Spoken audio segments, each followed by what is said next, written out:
At the time of this recording, Judge Ketanji Brown Jackson has just been confirmed as the first African-American woman who will serve on the United States Supreme Court.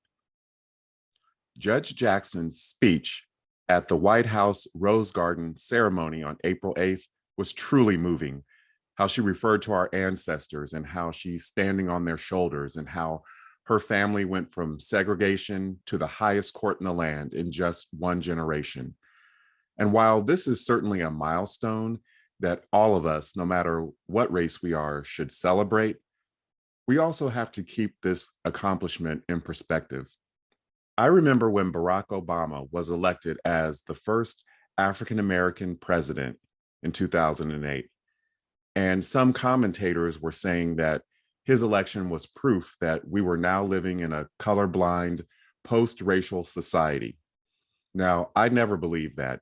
Even though I grew up in a racially integrated family where white people and Black people were literally living together under the same roof, I have never believed in a post-racial society or that we live in a colorblind meritocracy.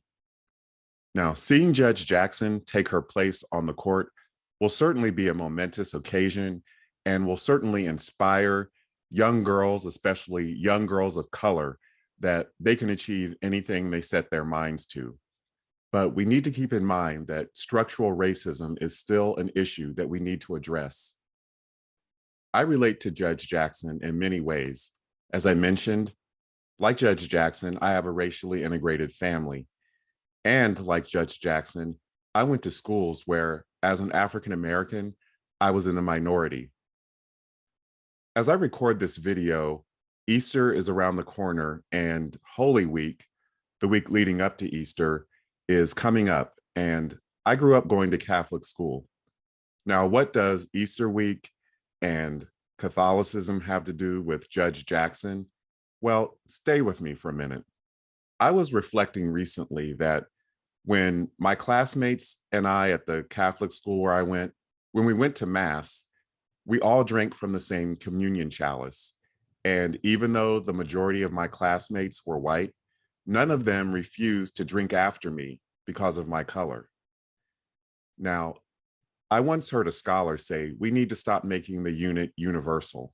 So my point is that just as Judge Jackson's confirmation does not mean that we've solved racism, the fact that I didn't experience much overt racism growing up in a predominantly white school does not mean that racism does not exist.